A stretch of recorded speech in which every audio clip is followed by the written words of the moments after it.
Thank you for listening to this free audiobook created by Project Gutenberg and Microsoft AI.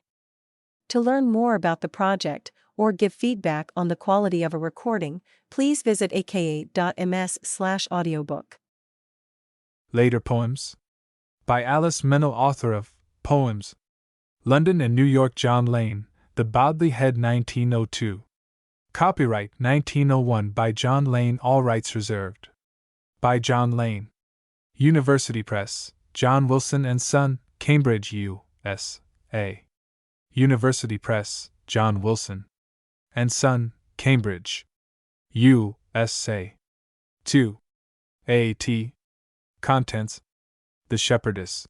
I am the way. Via et veritas, et vita, why wilt thou chide? The Lady Poverty, the fold cradle song at twilight, the roaring frost parentage, the modern mother west wind in winter, November blue chimes, unto us a son is given, a dead harvest, the two poets, a poet's wife, veneration of images at night. The Shepherdess. She walks, the lady of my delight, a shepherdess of sheep. Her flocks are thoughts. She keeps them white, she guards them from the steep. She feeds them on the fragrant height, and folds them in for sleep. She roams maternal hills and bright, dark valleys safe and deep. Into that tender breast at night the chastest stars may peep. She walks, the lady of my delight, a shepherdess of sheep. She holds her little thoughts in sight, though gay they run and leap. She is so circumspect and right, she has her soul to keep. She walks, the lady of my delight, a shepherdess of sheep. I am the way. Thou art the way. Hadst thou been nothing but the goal, I cannot say if thou hadst ever met my soul. I cannot see, I, child of process, if there lies an end for me, full of repose, full of replies. I'll not reproach the way that goes, my feet that stir. Access, approach, art thou, time, way, and wayfarer. Via et veritas et vita. You never attain to him? If to attain be to abide, then that may be. Endless the way, followed with how much pain! The way was he. Why wilt thou chide? Why wilt thou chide, who hast attained to be denied? O learn, above all price is my refusal, love. My sacred nay was never cheapened by the way. Thy single sorrow crowns thee lord of an unpurchasable word. O strong, O pure! As yet makes happier love secure, I vow thee this unique rejection of a kiss.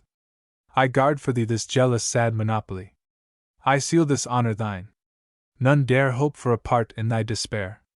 The Lady Poverty.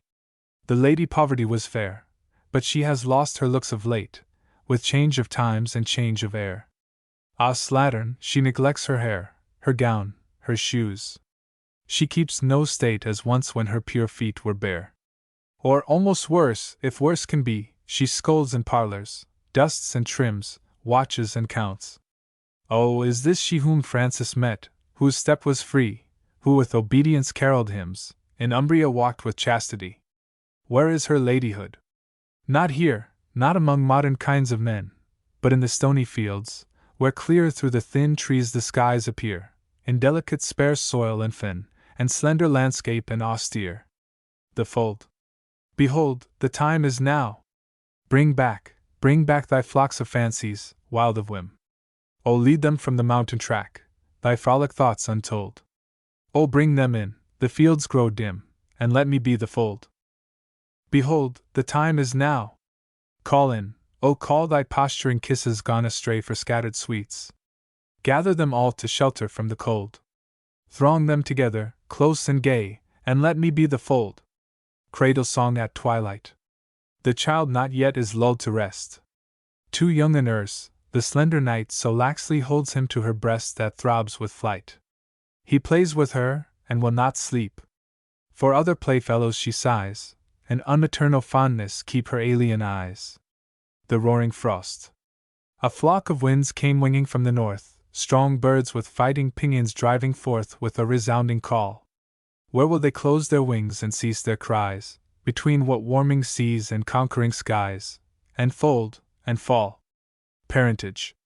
When Augustus Caesar legislated against the unmarried citizens of Rome, he declared them to be, in some sort, slayers of the people. Ah no, not these. These, who were childless, Are not they who gave so many dead unto the journeying wave, the helpless nurslings of the cradling seas, not they who doomed by infallible decrees unnumbered man to the innumerable grave? But those who slay our fathers. Theirs are armies. Death is theirs, the death of innocences and despairs, the dying of the golden and the grey. The sentence, when these speak it, has no nay. And she who slays is she who bears. The modern mother. Oh, what a kiss with filial passion overcharged is this! To this misgiving breast the child runs, as a child ne'er ran to rest upon the light heart and the unoppressed. Unhoped, unsought. A little tenderness, this mother thought the utmost of her meed she looked for gratitude, content indeed with thus much that her 9 years' love had bought. Nay, even with less.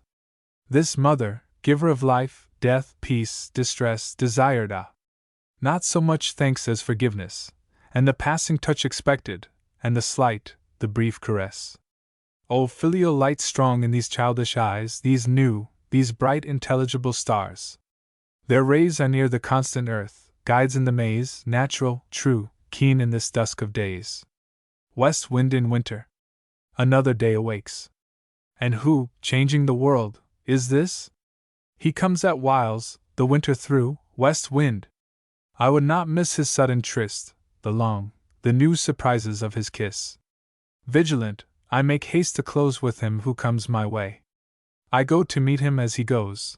I know his note, his lay, his color and his morning rose, and I confess his day. My window waits. At dawn I hark his call. At morn I meet his haste around the tossing park and down the softened street. The gentler light is his, the dark, the gray, he turns it sweet. So too, do I confess my poet when he sings. He rushes on my mortal guess with his immortal things. I feel I know him. On I press, he finds me twixt his wings. November blue. The color of the electric lights has a strange effect in giving a complementary tint to the air in the early evening. Essay on London. Essay on London. Oh, heavenly color! London town has blurred it from her skies, and hooded in an earthly brown, on heaven the city lies. No longer standard like this hue above the broad road flies, nor does the narrow street the blue wear, slender pen and wise. But when the gold and silver lamps color the London dew, and, misted by the winter damps, the shops shine bright anew, blue comes to earth, it walks the street, it dyes the wide air through, a mimic sky about their feet, the throng go crowned with blue. Chimes. Brief, on a flying night, from the shaken tower, a flock of bells take flight, and go with the hour. Like birds from the cote to the gales, abrupt, oh hark! A fleet of bells set sails, and go to the dark. Sudden the cold airs swing.